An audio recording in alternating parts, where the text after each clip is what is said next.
నమస్తే, welcome to Ankusam channel. నా పేరు నాగేంద్ర రెడ్డి. వైఎస్ఆర్సీపీ పార్టీ కార్యకర్తల్లో కూడా కొంతమందికి జగన్మోహన్ రెడ్డి గారు చేసేటటువంటి సంక్షేమం అనేది ఉచితాలు అనేటువంటి భావనలో ఉండటం లేటెస్ట్గా నా దృష్టికి వచ్చి, అంటే నా ఫేస్బుక్ మిత్రుడు ఒక అతను అడిగితే నేను ఆశ్చర్యపోయాను. అంత కరుడు కట్టిన వైఎస్ఆర్సీపీ పార్టీ కార్యకర్త అయ్యండి ఫ్రీ బీస్ ఇవ్వటం అనేది మాట్లాడటం అనేది నాకు ఆశ్చర్యం కలిగించింది. అంటే మన వాళ్ళకు కూడా చాలామంది ఇవన్నీ ఉచితాలు ఓట్ల కోసమే ఇస్తున్నాడేమో అనేటటువంటి భ్రమలో ఉన్నారేమో అనే ఉద్దేశంతో మనకి తెలిసిన విషయం అయినా చరిత్ర చరణం అయినా కానీ ఈ వీడియో చేయాలని అనిపించింది. ముఖ్యంగా ఆయన చేసే సంక్షేమంలో మనకు మొట్టమొదట కనపడేది వృద్ధాప్య పెన్షన్స్. దేశంలో ఎక్కడా ఇవ్వట్లేదు, పక్క రాష్ట్రాలు 1200, 2000 మించి ఇవ్వట్లేదు, మనమే 3000 ఇస్తున్నాం అనేది ఒకటి. మీరు మిత్రులారా, మీరు ఒకటి గమనించండి, ఏ సమాజమైనా, ఏ జాతి అయినా, ఏ దేశానికైనా కానీ నాగరిక చిహ్నం ఆయా సమాజాలలో వృద్ధులకి, మహిళలకి, చిన్నపిల్లలకి ఇచ్చేటటువంటి గౌరవం అనేది ఒక పారామీటర్గానే తీసుకోబడుతుంది. మొట్టమొదట మనం వృద్ధులను ఏ రకంగా గౌరవించుకుంటున్నాం అన్నది మన యొక్క నాగరికతను తెలియజేస్తుంటుంది.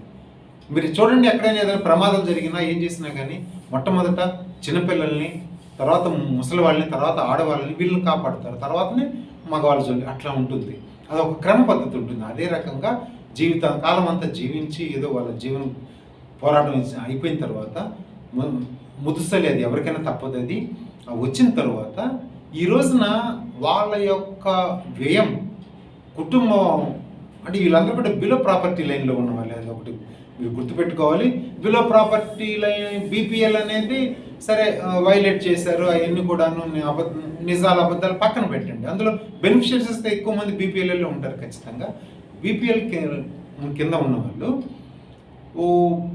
వాళ్ళు ఇంట్లో వాళ్ళకి భారం కాకూడదు అని అంటే మనం ఖచ్చితంగా వాళ్ళకి పెన్షన్ ఇచ్చి తీరాల్సింది. ఇవ్వటం వల్ల ఈరోజు ముసలిళ్ళు అరి వీడు ఇంకెక్కువ కాలం బతికితే ఒక 3000 వస్తుంది కదా ఇంటికి, అది ఏదో ఖర్చుకు ఉపయోగపడుతుంది అనేటటువంటి భావన కుటుంబ సభ్యులకి, ముఖ్యంగా కుటుంబాన్ని పోషించేటటువంటి వాళ్ళకి అనిపిస్తూ ఉంటుంది. అట్లా ముసలి వాళ్ళకి గౌరవం కూడా పెరిగింది, వాళ్ళ భారము తగ్గింది, వాళ్ళ భారము కుటుంబ సభ్యులకి తగ్గింది.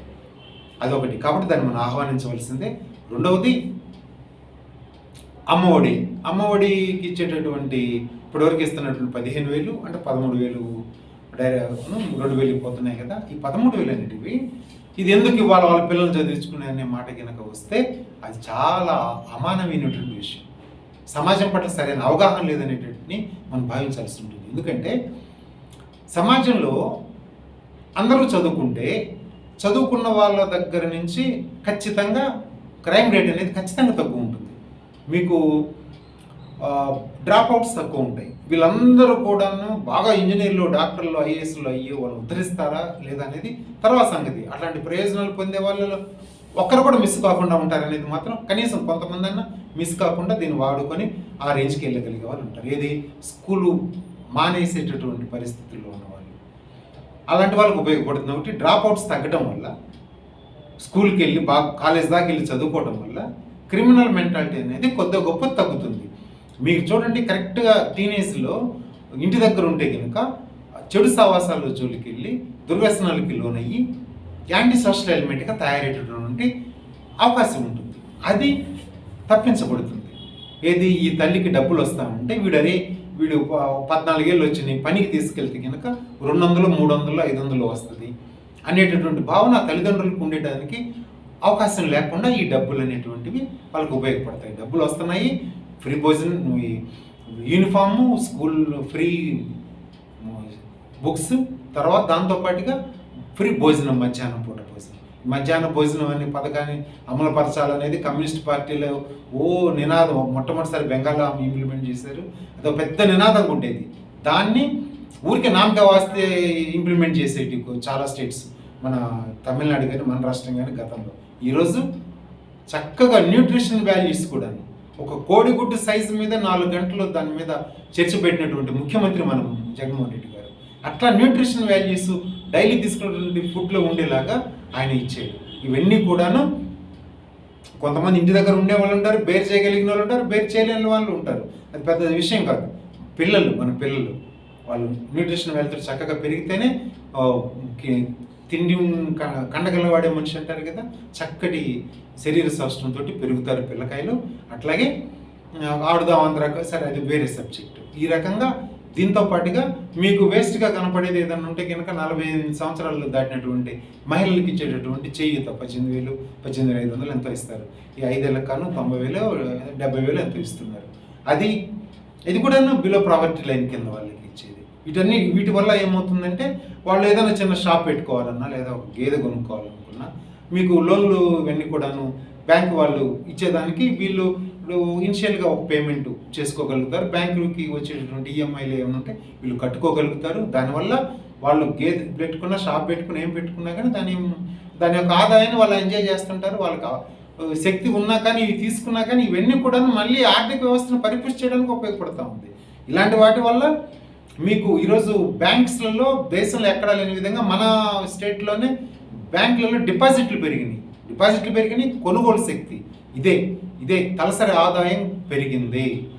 పేదరికం 11% నుంచి 4%కి తగ్గించగలిగింది. ఎప్పుడో ఇందిరాగాంధీ టైంలో గరీబీ హఠావో నినాదాన్ని ఈరోజు జగన్మోహన్ రెడ్డి గారు మన గాంధీ గారి కలలుగన్నటువంటి గ్రామ స్వరాజ్యం ద్వారా సాధించారు. ఈరోజు పేదరికాన్ని తగ్గించగలిగారు ఇలాంటి కార్యక్రమాల వల్లే. బ్యాంకులో డిపాజిట్లు పెరిగినాయి, కొనుగోలు శక్తి పెరిగింది.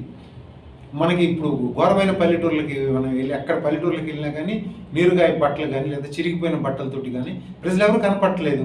అది కూడా మనకి నాగరిక చిహ్నమే కదా. ఆరోగ్యకరమైన సమాజానికి అది కూడా ఒక గుర్తుగానే మనం భావించాల్సి ఉంటుంది కదా. అట్లా ప్రజల కొనుగోలు శక్తి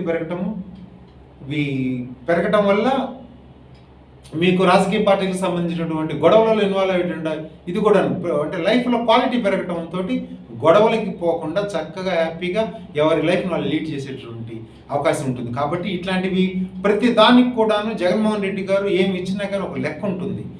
ఆ పద్ధతి ప్రకారమే ఇచ్చారు. వాటి యొక్క ఫలాలు ఈరోజు ఆర్థిక వ్యవస్థ భారతదేశం మొత్తం మీద కూడా ఈ రకంగా చేసటం వల్ల భారతదేశంలో జిఎస్డిలో మనం ముందరున్నాము. అట్లాగే డిఎస్డి ఇంకో దాంట్లో కూడా ముందరున్నాము. కొనుగోలు శక్తిలో బ్రహ్మాండంగా ఉన్నాము. అందరి మొహాలలో కూడాను వ్యాపారాలు వృద్ధి చెందాయి. అందరి మొహాలలో కూడా ఆనందం వెల్లువిరుస్తుంది మన పల్లెలకు వెళ్తే. అంటే రేపటి గురించి దిగులు లేని విధంగా గర్భిణీ స్త్రీలకు ఇచ్చేటటువంటి గుడ్డు గురించి ఎంత జాగ్రత్త తీసుకున్నారు జగన్మోహన్ రెడ్డి గారు. ఇవన్నీ కూడా అవసరమా అని అంటే అది నాగరిక లక్షణం కాదు. పుట్టే పిల్లలు కూడా ఆరోగ్యంగానే ఉండాలి. అదే ఆరోగ్యకరమైన సమాజానికి సంకేతం. పిల్లలు ముసలి వాళ్ళు కలకల్లాడుతూ ఉంటే సంతోషంగా ఉంటే అదే ఆరోగ్యకరమైన సమాజానికి చిహ్నం, గుర్తు. ఇది ఫ్రీ పీస్గా భావించేటటువంటి మిత్రులందరూ తెలుగుదేశం వాళ్ళు ఎట్లాగో పట్టించుకోరు. ఎందుకంటే ఈరోజు మేము 5 సంవత్సరాలు మెదలకుండా ఉండి పసుపు కుంకుమ కింద డబ్బులు వేసాం, అందుకని మేము గెలుస్తున్నామని అంటే ప్రజల్ని ఓటర్లుగానే చూసినటువంటి లక్షణం వాళ్ళ సిద్ధాంతం. కాబట్టి మన అట్లా కాదు. డే 1 నుంచి ఆయన ఏం చేయాలనుకున్నాడో సంక్షేమం చేసి చూపించాడు. ఈ 5 ఏళ్లలో 2 సంవత్సరాలు కరోనా టైంలో నాశనం అయిపోయినా కానీ 3 ఏళ్లలోనే ఎంతో ఆయన అనుకున్న దానికంటే ఇంకా ఎక్కువ అభివృద్ధి సాధించగలిగాడు. అట్లా ఈ దేశానికి వేగు చుక్కలాంటి పరిపాలన అందిస్తూ ఉన్నాడని పదే నాకు చెప్పాలనిపిస్తూ ఉంటుంది. కాబట్టి దయచేసి వైఎస్ఆర్సీపీ పార్టీ మిత్రులు కూడాను ఇది గమనించవలసిందిగా, ఫ్రీ పీస్ కానే కాదు. ఎవరైనా అంటే కనుక అది అసూయతోటి కుళ్ళుతోటి అంటున్నటువంటి మాటే. పెత్తందారులు పేదలు కన్నాడు కదా. మనలో కూడాను చాలామంది మన పనులకు వచ్చేవాళ్ళు మంచి బట్టలు వేసుకొని వస్తున్నారే, వీళ్ళ అమ్మాయి కూడా మెడలో మంచి బంగారు గొలుసు వేసుకొని తిరుగుతూ ఉంది, మంచి కాస్ట్లీ ఫోన్ పట్టుకున్నారే అనేటటువంటి భావన ఉన్న వాళ్ళే పెత్తందారులు. వాళ్ళరే మనుషులు అందరం బాగుండాలా, అందులో మనం ఉండాలా అనుకునే వాళ్ళు ఉత్తములు. ఆ కోవకు చెందిన వాడే మన ముఖ్యమంత్రి జగన్మోహన్ రెడ్డి గారు. ఆయన చేసేటటువంటి ప్రతి దానికి కూడా ఒక లెక్క ఉంటుంది. కాబట్టి దయచేసి మిత్రులారా వీటిని ఫ్రీ పీస్ అని మనం నాయకుడి యొక్క నిర్ణయాన్ని అవమానపరచొద్దు అనేది నా యొక్క విన్నపం.